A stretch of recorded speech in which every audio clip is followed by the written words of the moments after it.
I'm not going to stand here in front of one of the great wonders of the world and argue about an old movie. I'll go back inside. If you figure out some plan to make $800 last a lifetime, knock on the door. I'll be in there.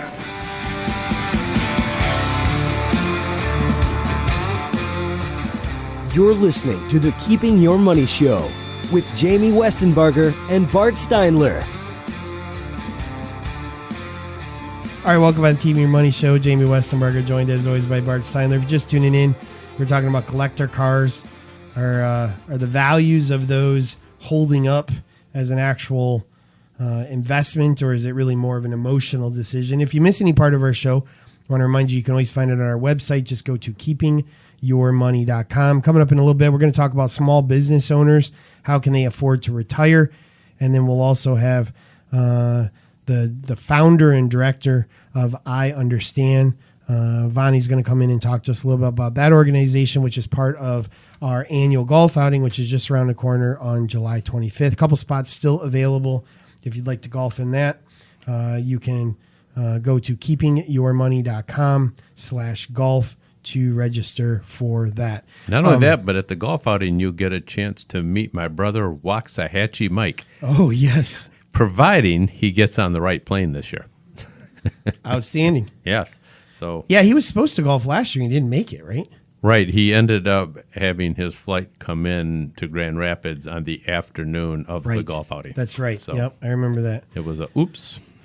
So unless you never go on social media or the internet, you have probably seen all these pictures springing up of young people looking like their fathers and grandfathers and older people looking like they're about to expire.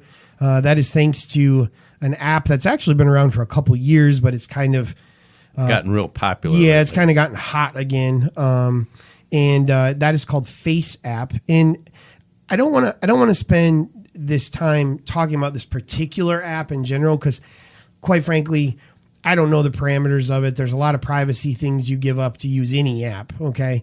But I do think it's important to talk a little bit about the security aspect of things as we become more and more digital. And one of the questions we get a lot when people sign up for an account with us or start having us help them with their retirement is, well, what are your internet security protocols? What are your, what do you do to protect my data? And what's interesting is we see all of the news all the time about this company or that company lost a laptop or had a hole in their firewall or whatever. So those definitely exist. But you're much more likely actually to give away your own information. And this is a perfect example of how that can happen. When you download an app, this particular one, by the way, created by a Russian-based developer, not to say that everyone in Russia is a problem, but definitely less scrutiny if you're in other countries than if you're in the U.S. That possibility certainly exists. Right. So you have to ask yourself, what am I giving up to use this free app? What am I agreeing to when I click the download button?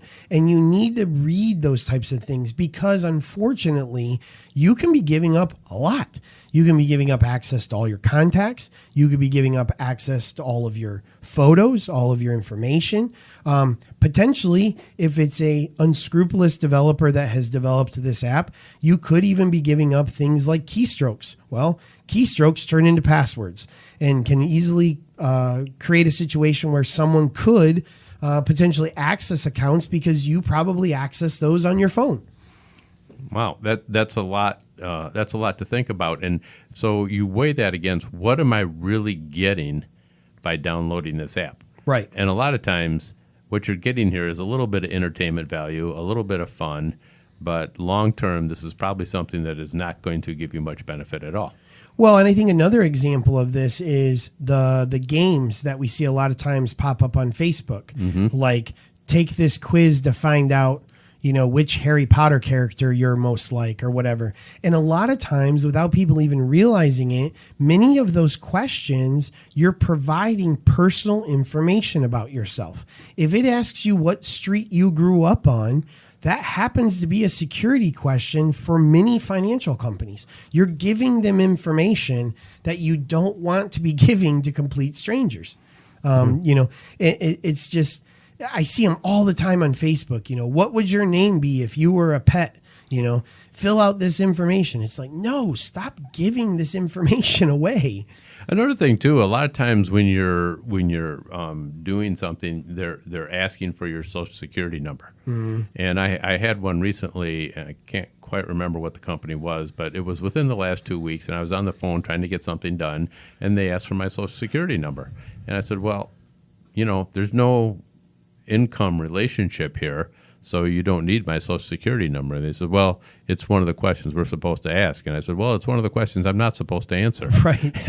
Right. So a lot of times we just don't think about it, and and in these relationships, they want to know your Social Security. They don't need to know your Social Security number. If you say no, and they're able to accomplish what they were trying to accomplish anyway, that just shows you that it was a frivolous question in the first place. And you're putting that number out more places than you need to have it. Well, and there's an example. You give it to them, not that they would do anything unscrupulous with it, but now you are counting on their security measures to be such that that information doesn't find itself out there. Because what's crazy is, how many times do we hear about a data leak and it happened because somebody that works for the company did something dumb, like downloaded an app they shouldn't have, and then accessed their secured network? Like, the other thing I see that always blows my mind, the amount of people that use free Wi-Fi and actually do things on the free Wi-Fi. Like, do not log into your bank on free Wi-Fi.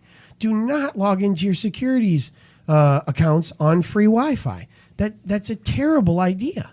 It's just, you just shouldn't do it. Like, what situation requires you to get that done right away? While right you're now, at Starbucks? It's just not necessary. That can't wait until you're at home where you can get a secure Wi-Fi. Yep. And remember, free Wi-Fi takes a lot of different, different forms. Hotels. You go stay at a hotel. If you do not have to log into that Wi-Fi, then it's not secure. It's not encrypted. Your information can be hacked by someone smart enough to hack it. I'll take you another step. How many of you right now have a modem or a router that was provided by your internet provider and you kept whatever password they gave you when they set it up? I'm going to tell you, most of them set it up to be something pretty simple that the average person trying to figure it out could probably figure it out. There was an article I read not that long ago about people that were driving down neighborhoods at night, and they were actually scanning for the Wi-Fis to hack into people's home networks. This is real.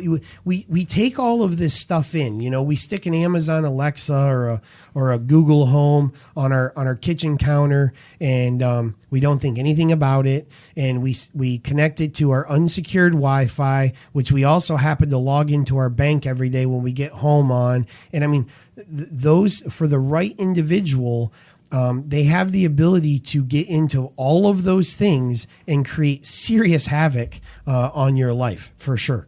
Yeah. Another thing too is if you have elderly parents and they have they have their computer at home and they look at their bank account and their investment account on that, check their protocols, check what they're doing, check that they're changing their password occasionally and things like that, because I've been through this, and all of a sudden they reach a certain point and they're not quite sharp as they were, and they're not getting all these things that are going on, and this whole hacking concept is something that's totally foreign to them, and they're beyond the point where they can learn what's going on now. Right. And all of a sudden you have all these things. Well, somebody called and said something was wrong with my computer, and now they were asking for my credit card. Should I give them my credit card? No, don't give me your credit card. Right. But they need to have somebody monitoring that part of their life so that they don't get scammed. Yep, for sure. All right, coming up, we're going to talk about how do you save for retirement when you're self-employed, right here on the Keeping Your Money Show. The ups and downs of a roller coaster are fun for some people, but maybe too nerve-wracking for others. The same is true for the ups and downs of the stock market.